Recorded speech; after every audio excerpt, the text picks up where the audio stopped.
இயேசு கிறிஸ்துவில் அன்புக்குரிய சகோதர சகோதரிகளே, இன்று அகில உலக திரவையானது இயேசுவின் திருஇறுதிய திருநாளை கொண்டாடுகின்றது.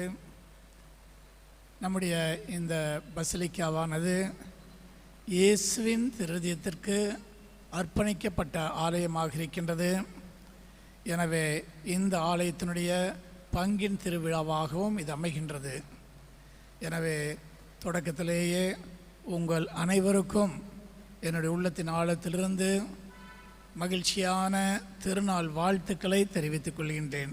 எல்லாருக்கும் ஹாப்பி ஃபீஸ்ட். இயேசுவின் இதயம் என்று சொன்னவுடனேயே நம் அனைவருக்கும் கொடுக்கின்ற ஒரு செய்தி என்னவென்றால், இறைவன் நம் அனைவரையும் எவ்வளவு தூரம் அன்பு செய்கின்றார் என்பதற்கு இயேசுவின் இதயம் அடையாளமாக இருக்கின்றது. இறைவன் நம் ஒவ்வொருவரையும் தனிப்பட்ட முறையிலே அன்பு செய்து கொண்டிருக்கின்றார்.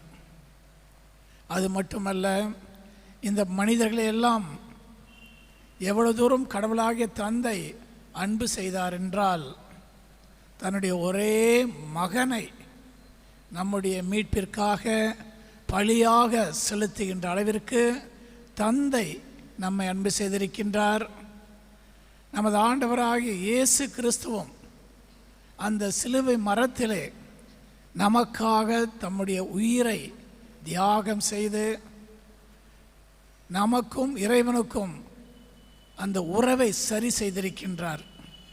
எனவே தன்னுடைய உயிரையே தியாகம் செய்து நமது ஆண்டவராகிய இயேசு கிறிஸ்து நம் ஒவ்வொருவரையும் அன்பு செய்து கொண்டிருக்கின்றார்.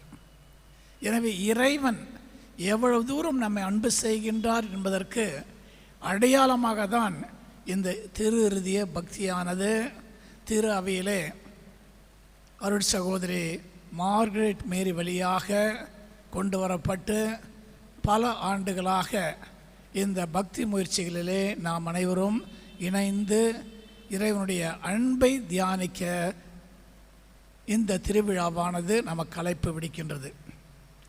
எனவே முதலிலே நாம் அனைவரும் நன்றி நிறைந்த உள்ளத்தோடு இறைவன் எப்படியெல்லாம் நம்மை அன்பு செய்து கொண்டிருக்கின்றார் என்பதை அறிந்து யோசித்து எப்போதுமே இறைவனுக்கு நாம் நன்றியுள்ளவர்களாக இருக்க கடமைப்பட்டிருக்கின்றோம். அதே நேரத்தில் இந்த திருவிழா நமக்கு கொடுக்கின்ற இன்னொரு செய்தி என்னவென்றால், இறைவன் நம்மை அன்பு செய்கின்றார், அதே போல நாமும் அன்புள்ளவர்களாக இருக்க வேண்டும் என்ற ஒரு செய்தி தான் நமக்கு கொடுக்கப்படுகின்றது. இன்றைய இரண்டாவது வாசகம் புனித யோவான் அழகாக சொல்கின்றார். இரண்டு கேள்விகளை நம் முன் வைக்கின்றார்.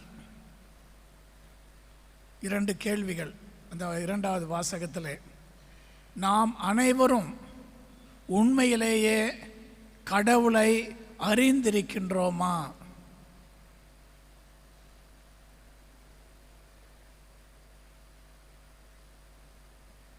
இரண்டாவது கேள்வி, நாம் அனைவரும் உண்மையிலேயே கடவுளோடு இணைந்திருக்கின்றோமா?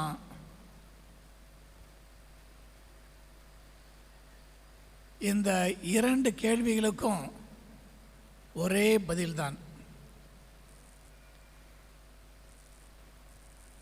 என்ன பதில் என்றால், நாம் அனைவரும் அன்புள்ளவர்களாக, இறைவனை பிரதிபலிக்கின்றவர்களாக, அன்புள்ளவர்களாக இருக்கின்ற பொழுதுதான் இறைவனை அறிந்திருக்கின்றோம், இறைவனோடு இணைந்திருக்கின்றோம். அப்படி அன்பு இல்லை என்றால் நாம் இறைவனோடு இணைந்திருப்பதில்லை, இறைவனை அறிந்ததும் இல்லை. எனவே நம்முடைய கிறிஸ்தவ வாழ்வின் ஒரு முக்கியமான அடித்தள பண்பாக இருப்பது அன்பு. இந்த அன்பை நாம் இரண்டு வகையாக பிரிக்கலாம். ஒன்று இறை அன்பு, இரண்டு பிறர் அன்பு. எவ்வாறு ஒரு நாணயம் செல்லுபடியாக வேண்டும் என்றால் ரெண்டு பக்கமும் நன்றாக இருக்க வேண்டும். ஒரு பக்கம் நன்றாக இருந்து இன்னொரு பக்கம் தேய்ந்து போய்திருந்தால் அந்த நாணயம் செல்லாது. எனவே நம்முடைய வாழ்க்கையில் இந்த இரண்டுமே, இறை அன்பும் பிறர் அன்பும் ஒன்று கலந்து செல்ல வேண்டும். ஒன்று கலந்து செல்ல வேண்டும். இல்லை என்றால் அழகாக புனித யோவானே சொல்லுவார், கண்ணால் காணாத கடவுளை அன்பு செய்கின்றேன் என்று சொல்லிக்கொண்டு கண்ணால் காணக்கூடிய மனிதர்களை அன்பு செய்யவில்லை என்றால் நம்மெல்லாம் யாரு? என்ன சொல்றாரு யோவான்? பொய்யர்கள், பொய்யர்கள், உண்மை இல்லாதவர்கள், நேர்மையற்றவர்கள். எனவே இறை அன்பும் பிறர் அன்பும் நம்முடைய வாழ்க்கையில இரண்டரை கலந்து ஒன்றாக செல்ல வேண்டும். சரி, இறைவனை நாம் அன்பு செய்கின்றோம் என்பதற்கு என்ன அடையாளம்? கடவுளை உண்மையாகவே நாம் அன்பு செய்கின்றோம் என்பதற்கு என்ன அடையாளம்? இயேசு என்ன சொல்லியிருக்கிறார் என்றால், புனித யோவான் எழுதிய நற்செய்தியில், நீங்கள் என்னை அன்பு செய்வீர்கள் என்றால் ஒரு காரியத்தை நீங்கள் செய்வீங்க, ஒரு முக்கியமான காரியத்தை செய்வீர்கள். அது என்ன? நீங்கள் என்னை அன்பு செய்கின்றீர்கள் என்றால், கடவுளை அன்பு செய்கின்றீர்கள், இயேசுவை அன்பு செய்கின்றீர்கள் என்றால் என்ன செய்வீங்க? என்ன சொல்றாரு? என் வார்த்தையை கடைபிடிங்க. வார்த்தைகளை கடைபிடி. மைக்கில் வந்துருச்சா? வார்த்தைகளை கடைபிடிங்க. அதுக்கு முன் அது தெளிவாக அவர் சொல்லுவது, நீங்கள் என்னை உண்மையிலேயே அன்பு செய்தீர்கள் என்றால் என்னுடைய கட்டளைக்கு கீழ்ப்படிவீர்கள். இறைவனுடைய கட்டளைகளுக்கு நாம் கீழ்ப்படுகின்ற பொழுது, அதுதான் இறை வார்த்தை தான் அது, இறைவனுடைய கட்டளைகளுக்கு கீழ்ப்படுகின்ற பொழுது நாம் அனைவருமே உண்மையிலேயே இறைவனை அன்பு செய்கின்றவர்களாக இருக்கின்றோம். அப்போ கடவுளுடைய கட்டளை என்றால் எத்தனை கட்டளை இருக்குது?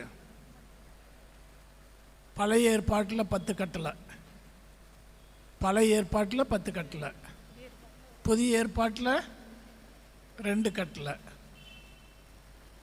திரும்ப அதே தான். 10 கட்டளையும் 2 கட்டளையில் அடங்கும். எல்லாவற்றுக்கு மேலாக கடவுளை அன்பு செய்வது, இரண்டாவதாக மனிதர்களை அன்பு செய்வது. சரி, கடவுளை அன்பு செய்ய வேண்டும் என்றால் நம்மள அந்த கட்டளைகளுக்கு கீழ்ப்படிய வேண்டும். அப்போ மற்ற மனிதர்களை எப்படி நம்ம அன்பு செய்யலாம்? எப்படியெல்லாம் அன்பு செய்யலாம்? கொஞ்சம் யோசித்து பார்க்கணும். மற்ற மனிதர்களை இயேசு அழகாக சொல்கிறாரு, எல்லாரையும் அன்பு செய்யுங்க, ஒவ்வொருவரையும் அன்பு செய்யுங்கள் என்று சொல்லிட்டு அப்படியே முடிச்சிருக்கலாம். ஆனால் இயேசு அவருடைய இறுதியாக அவர் சொல்வது, அவர் சொல்கின்றது, எல்லாரையும் அன்பு செய்யும் பொதுவாக சொல்லலை, அவர் தன்னையே உதாரணமாக கொடுக்கின்றார்.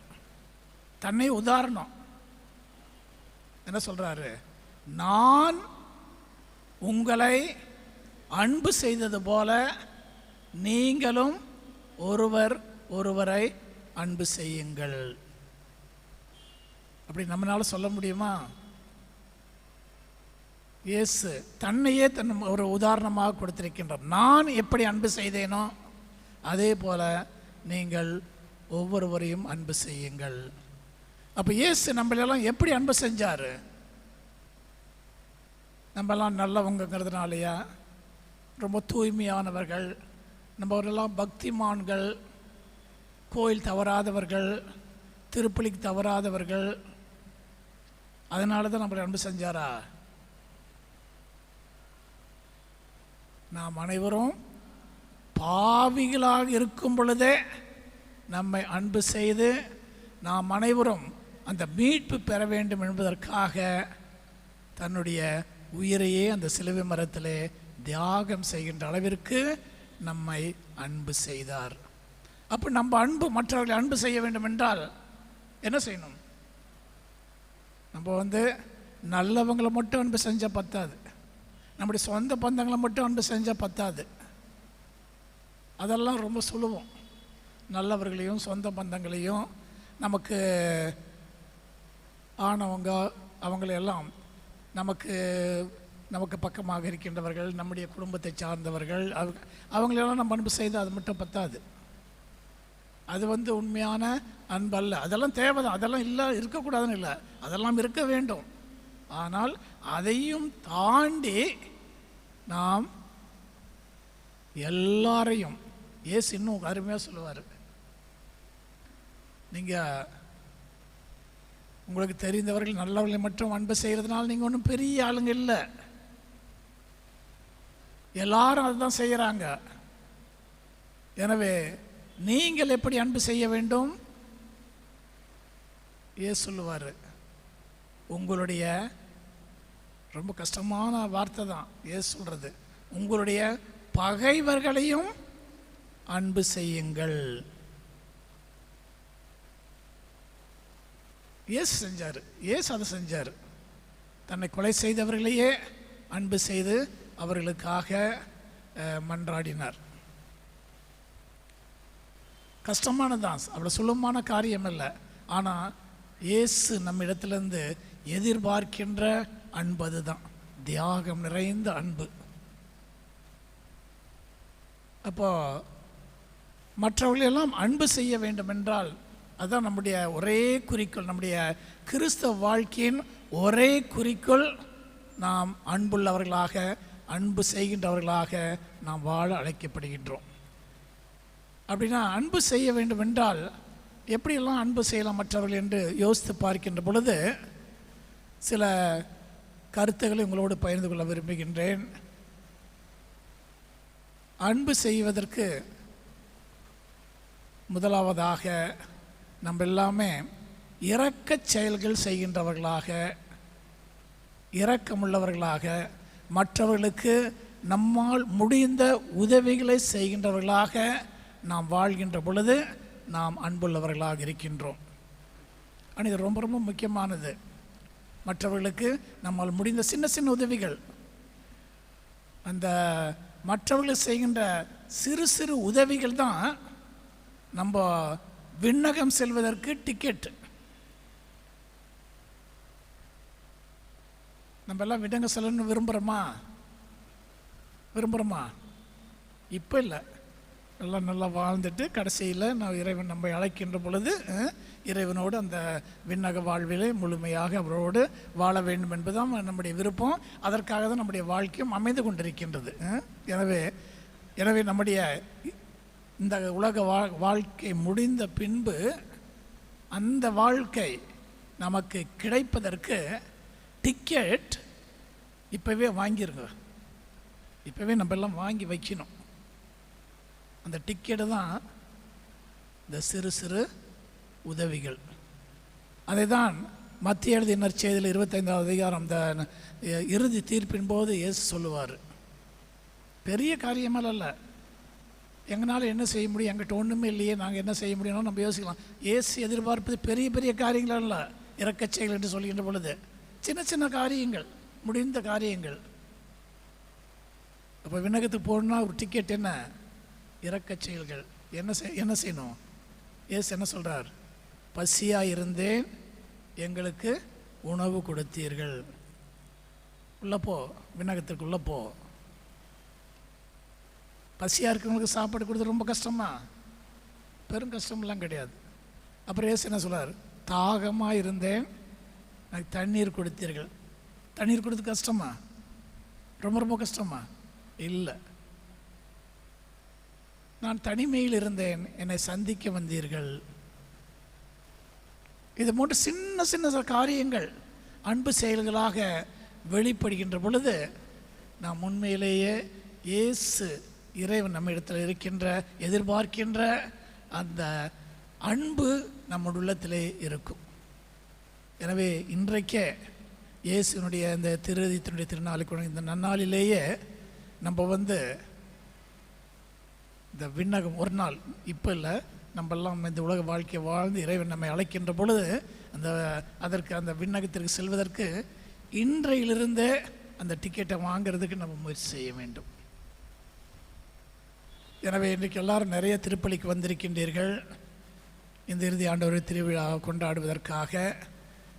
எனவே இன்றைக்கே ஒரு முடிவெடுப்போம். இன்றைக்கு நாளைக்கு எல்லாமே இந்த டிக்கெட் வாங்கிறதுக்கு எங்களுடைய வாழ்க்கையிலே நாங்கள் ஏதாவது ஒரு இரக்கச் செயலை இந்த திருப்பலி முடிந்து சென்று நாளை சாயந்தரத்துக்குள்ள ஏதாவது இரக்கச் செயலை நாங்கள் செய்வோம்.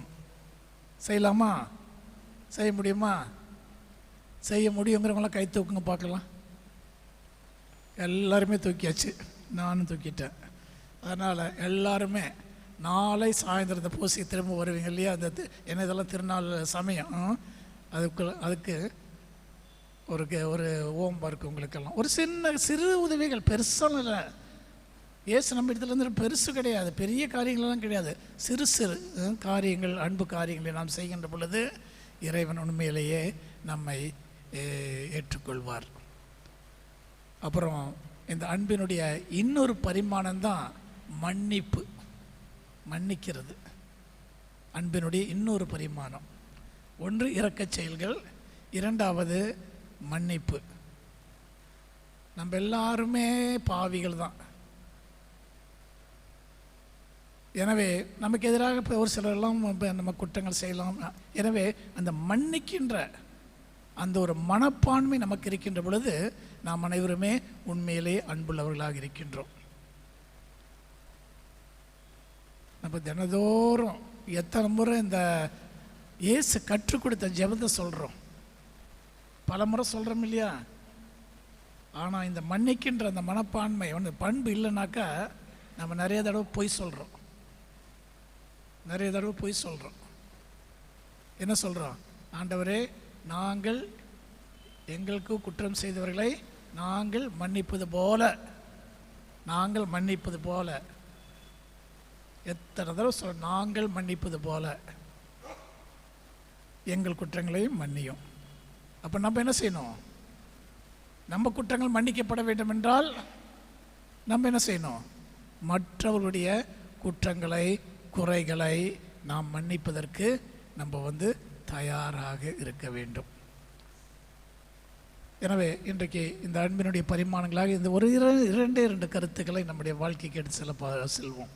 இயேசுவின் இதயம் அந்த அன்புக்கு அடையாளமாக இருக்கின்றது.